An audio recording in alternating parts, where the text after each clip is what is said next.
Today on I'll Have You Know.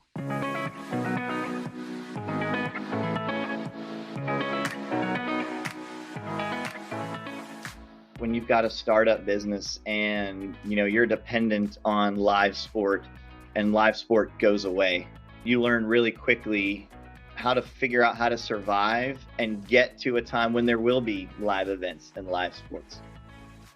I'm Christine Dobbyn, multiple Emmy award-winning television journalist and Rice Business MBA for Executives class of 2020. Today we're joined by Aaron Knape, co-founder of sEATz, a Houston-based mobile app platform that puts the stadium at the fans' fingertips. From beer and hot dogs to popcorn and soda, fans don't have to wait in line or miss the game or concert. It's delivered right to their seats. Aaron is a 2008 graduate of the MBA for Professionals program at Rice Business. He shares his journey from McNair Hall at Rice to co-founder and navigating through a pandemic when the fans in the stands disappeared. Thank you for joining us. Thanks for having me.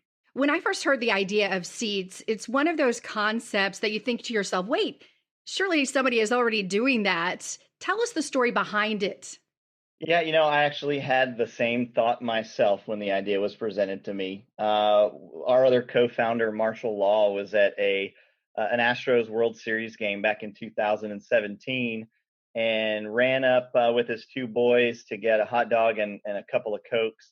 And they waited in line for 45 minutes. And they were left field seats, by the way. So while they were waiting in line, Yuli Gurriel hit a home run and it went right over their seats, even to the point where you can go back and watch the clips and you can see his empty seats in those highlight clips. And Marshall was just devastated. That's the kind of moment you take your family or you take your friends or that's just why you go to a sporting event. To catch those moments, and he absolutely missed it. So he texted me that night and said, "Hey, I've got this idea. Why can I get food, from Uber Eats from 7 miles across town, but I can't get a hamburger from 70 feet away?" And my answer to him was, I've heard about this before. It seems like it's been done, but let's investigate it. Let's find out what's being done, what's not being done, and how it's failed in the past, and let's make it work. You're a 2008 MBA for Professionals graduate of Rice Business. You have another co-founder who is also in your cohort. Tell us a little bit about your co-founders, your backgrounds, and how you came together. Yeah, so the guy with the idea, his name is Marshall Law. Even better, his full name is Jesse James Marshall Law. It's true. And he is larger than life in person as well. So he definitely fits the name. He's the one who had the idea, called me up. We've known each other for probably going on 15 years now. Our wives have been friends since they were little. So, he and I have always enjoyed talking about business ideas, when, where, and how we could start something new. And sEATz happened to be the one that's really stuck. Craig Sacanti is another great story. Craig was a classmate of mine from that same class in 2008. So Craig and I went through the program together, got into the entrepreneurship program while we were there under Al Napier, and really just took a liking to entrepreneurship.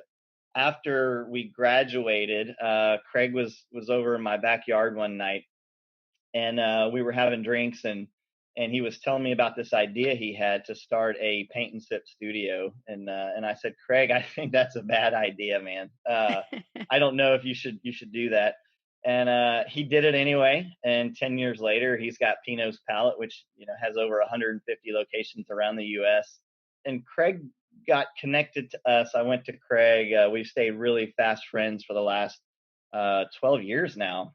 And I told him we were needing help finding a developer because I knew about his development background, and he helped us, connect with a few people. And at the end of the day, he said, "Hey, let me help with that. Let me help build this. Let me be a part of the team." And so he started building our MVP for us. And a few months later, joined the team full time as co-founder. And today he is our CTO and he is our CFO. And he's just been a hell of an architect and a hell of an asset to the team, and a big part of why we're where we're at today. You've mentioned there are competitors to sEATz out there. How are you positioning yourself to be the premier stadium server? Yeah, that's a great question, especially in this current environment. I want to go back to what I said, when Marshall first texted me and about the idea. When we looked at what was going on out in the market, there were people who had done it, they had tried it, and there were a few problems that didn't lead to very good adoption.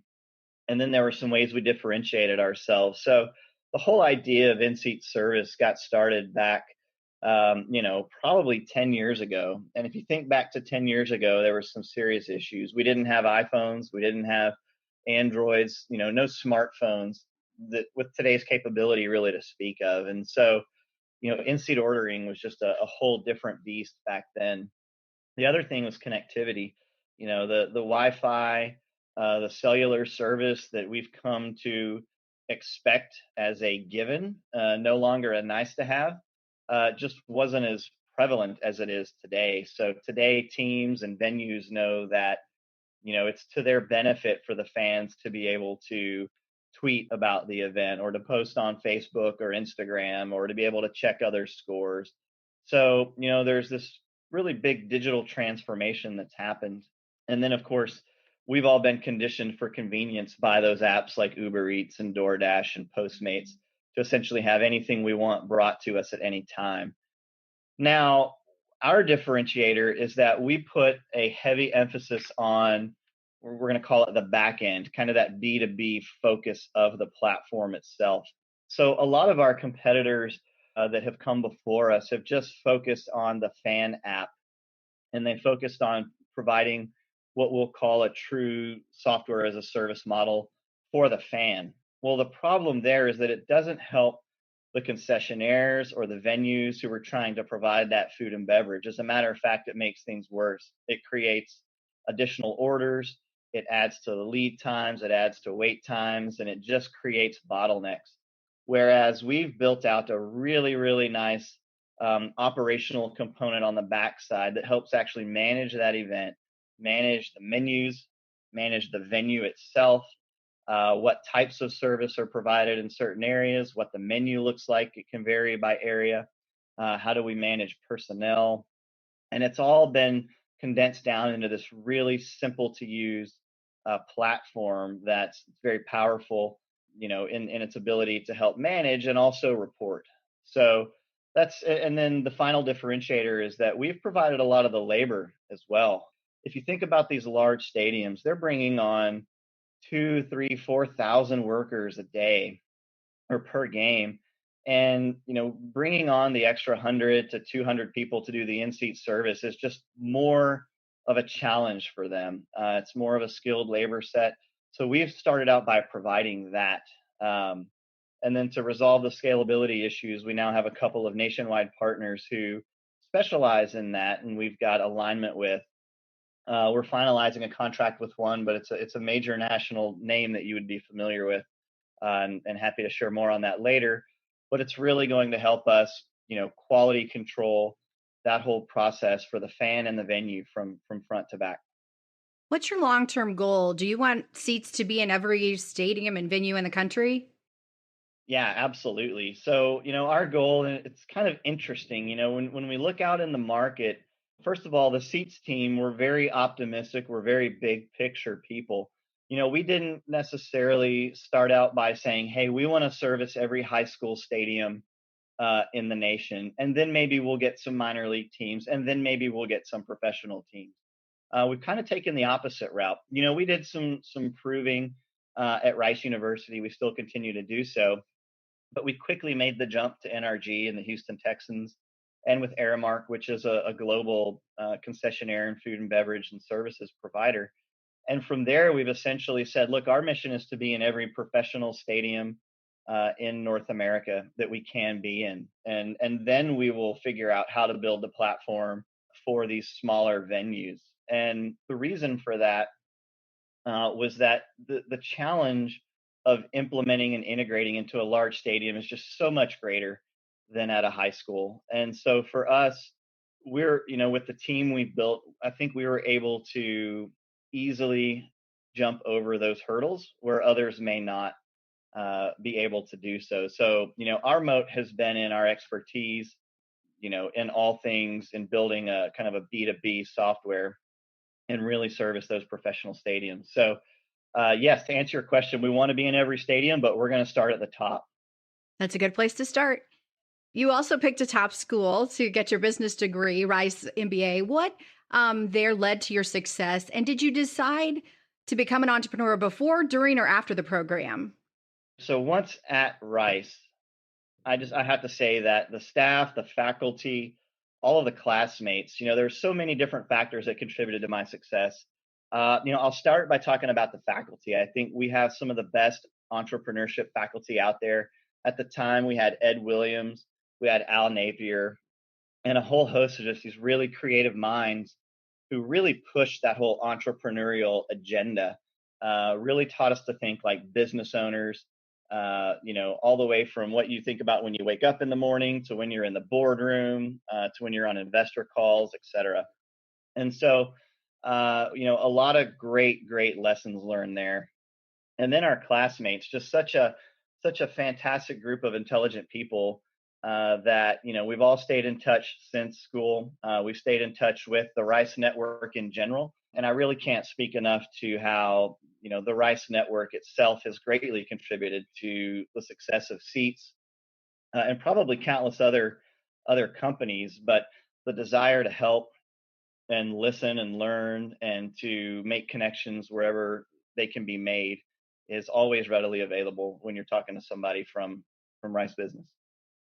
How has the pandemic impacted your business? Yeah, well, it's definitely created a new way of looking at large scale events. When it first hit, we were really interested to see. We were concerned, actually, to use a more clear word, as to what that meant for us, and would the company be able to survive. And what we found is that it's really leading to us becoming a better and stronger company. Events now have obviously a need for social distancing, which is challenging inside large venues and large arenas. And we facilitate that. We mitigate the need to get up and go to a concession stand and wait in a line on a crowded concourse. And we also, allow things like fans to order their food ahead of time, so that if they do choose to pick it up instead of have it delivered, they're not standing around waiting. And so, through that and through various other platforms that we've built, we really are focused now on, okay, how do we make these events as safe as they can possibly be? How do we help the fan feel comfortable going to an event with 10, 15, 70,000 people, and know that they've at least reduced their exposure as much as they can without having to walk around too much. What is the current situation? When do you think we'll see sports and fans at sporting events again? Yeah, that's a great question. So we're on the phone with, again, these national food and beverage providers. We're on the phone with professional teams, and concert venues day in and day out. We've had a few calls today, as a matter of fact, with the same. And I think it's going to be sooner rather than later. There is a lot of focus and a lot of emphasis on what do we do to, again, facilitate this safe return to sport. We're not just focused on getting the food, the beverage, the merchandise into the fans' hands. We're now focused on how do we help these venues and teams actually ensure that these safety standards are being upheld and met. And so there's a lot of changes and adjustments going into our software that Craig and team are wholeheartedly embracing. It's a great combination for us. We're able to both help people and we're able to build a better platform all at the same time. So, I think right now it's May. We're looking at, probably a June timeframe for return to sports without fans in the stands. And then it'll be July or August before we see fans in the stands. And even then, it's going to be at a limited capacity.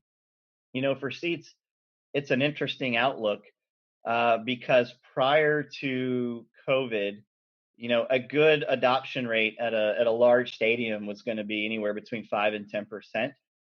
We're likely going to be seeing high double digits now, in the 30 to 40 to 50% adoption. So even with lower numbers of people in the stands, I think that the financial impact for us is going to be minimal, if not even to the positive. So we've we've really found ourselves in an interesting position that 3 months ago I would never have imagined. Well, and you touched on this.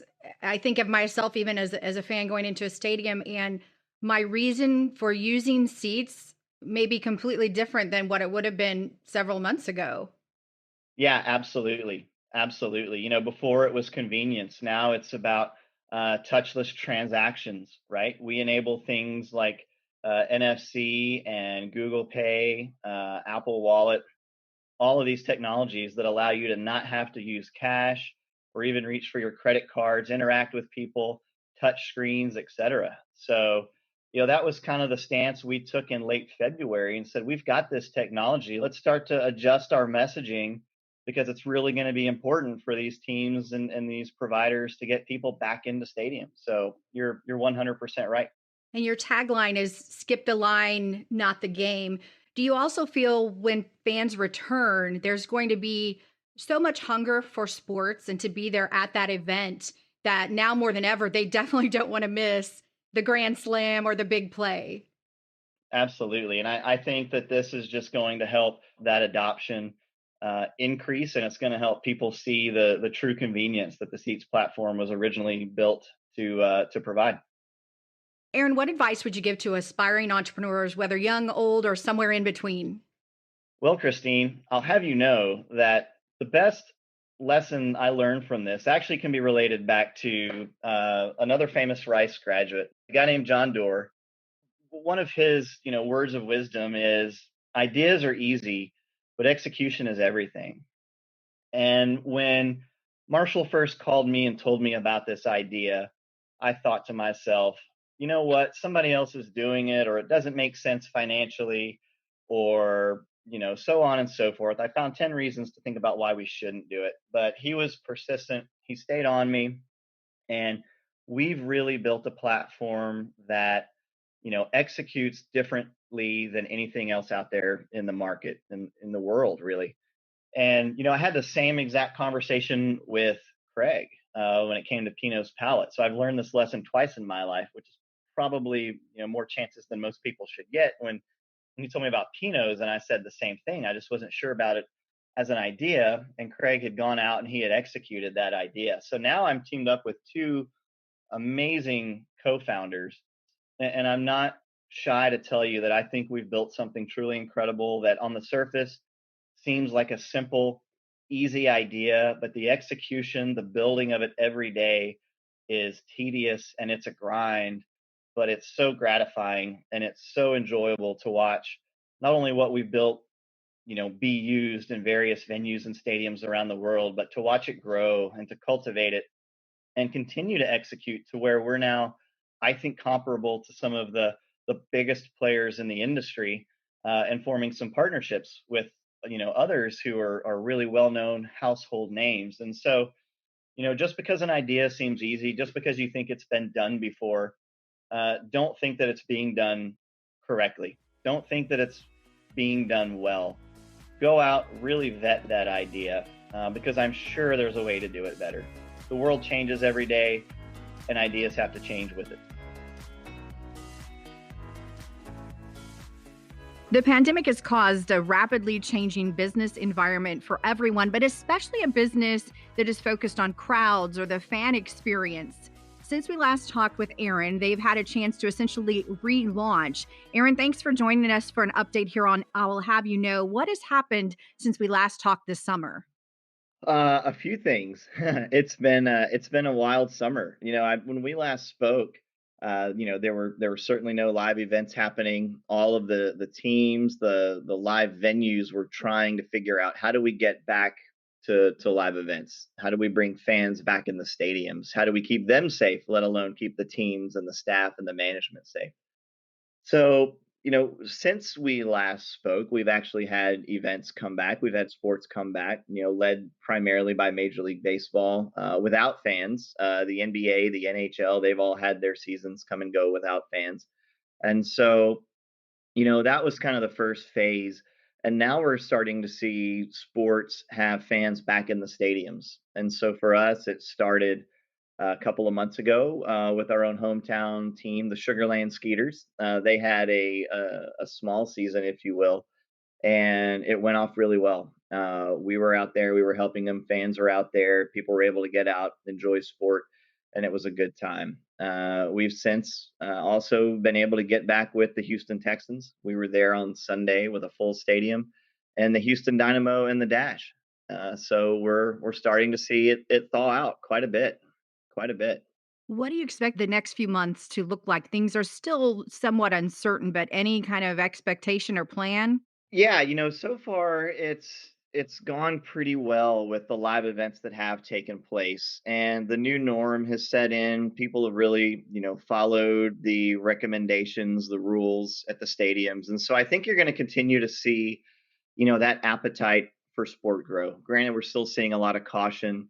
The media is still preaching caution, and so fans are hesitant to come back, I think. But if you go to these events and you see how well thought out the planning is, and as that continues to progress, I think you're going to really see seasons pick back up. So I think you'll see the NFL; they'll continue to have fans. I think you're going to see a lot of the NBA, the MLB. They've got some really good plans in place for how do we safely bring fans back. And the fall is going to be kind of a telltale time. Can we pull it off, and will we? And what I think you're going to really see happen is the spring is going to be when a lot of sports come back in a big way, right? We're going to have had the NFL. We're going to have had college football, college sports. They're being played weekly now. Well, as a matter of fact, we're going to be at University of Houston tomorrow. Rice starts back October 24th. So we're going to have a lot of data points that tell us, is it safe and can it be done? And so far, all the indications are yes, this can be done. This can be done. And there's a lot of push, as you've seen, for vaccines now, and so with that coming out, in addition to people actually wearing their masks, actually following the recommendations, I think we're gonna have a much improved 2021. I think people are anxious to get out and a lot of people wanting to still be cautious, but I think there's going to be a lot of hunger, no pun intended, for your services. There are. Yeah, absolutely. I mean, I think the summer is one thing. People are able to get outside, enjoy themselves, and so the return to sport, we may not have seen kind of that huge appetite for it right at the beginning, but I'm just thinking about the winter, and with, restaurants and bars and venues, being operated at limited capacity, people are going to be stuck indoors for the next few months. Maybe not here in Houston, but anywhere in the Northeast where it's cold, they're going to be stuck indoors and not have much ability to get out. One of our clients is a professional team up in New York, and they're not looking forward to the colder weather. So yeah, in the springtime, when it starts to warm up, I think you're going to see a huge surge in demand for live events. I know when you started this company with your co-founders, the idea behind it was so that fans at an event, a sporting event or a concert, they don't miss the event standing in line for a concession. But could you have never ever imagined that there would be another purpose for it in people being able to just stay seated and not have to interact with as many people? And there's a safety element to it. Oh yeah, absolutely. It took us a couple days to realize that. And when it finally hit us, and this was kind of right at the when everything started to shut down, when it really hit us, we said, guys, we've always been against lines. We've always been against crowds. Like that's what the platform is at its core, right? It's don't wait in line, don't waste your time, don't be around other people. And so yeah, that's probably, if there is a silver lining to all this terrible pandemic, it's that we have the ability to facilitate social distancing, to mitigate lines, to get rid of crowds on the concourse. And our clients agree with that. And so we've had great success implementing that, becoming part of that critical plan to return to live events in a safe manner. How has the pandemic changed Seats as a company and you personally as a founder? It's definitely going to be one of those experiences that we look back on and say it made us a lot, it made us a lot tougher. It made us a lot more resilient. When you've got a startup business, and you're dependent on live sport, and live sport goes away, you learn really quickly how to pivot, how to find other opportunities, how to figure out how to survive and get to a time when there will be live events and live sports. How do you survive? And we not only chose to really spend the time to figure out how to survive, but it was, how do we thrive during this time? How do we push our company to become better? How do we not hibernate and just get to the other end of this and then fire it back up? How do we actually work to be stronger, more resilient? And so that's where it really came into play. you know, Adjusting our marketing plan, understanding what our clients' needs are going to be, start signing these contracts now.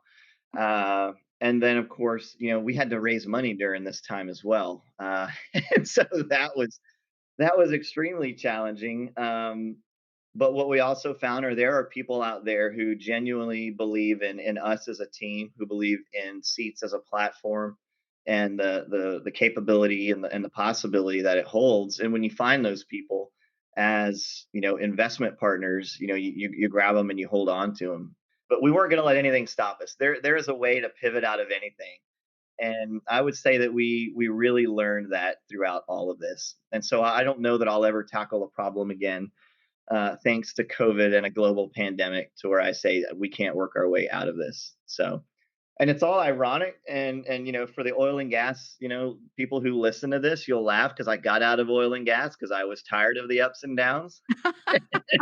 And COVID hit, and so I get to apply some of that oil and gas roller coaster experience to this, and I think that helped also. Definitely.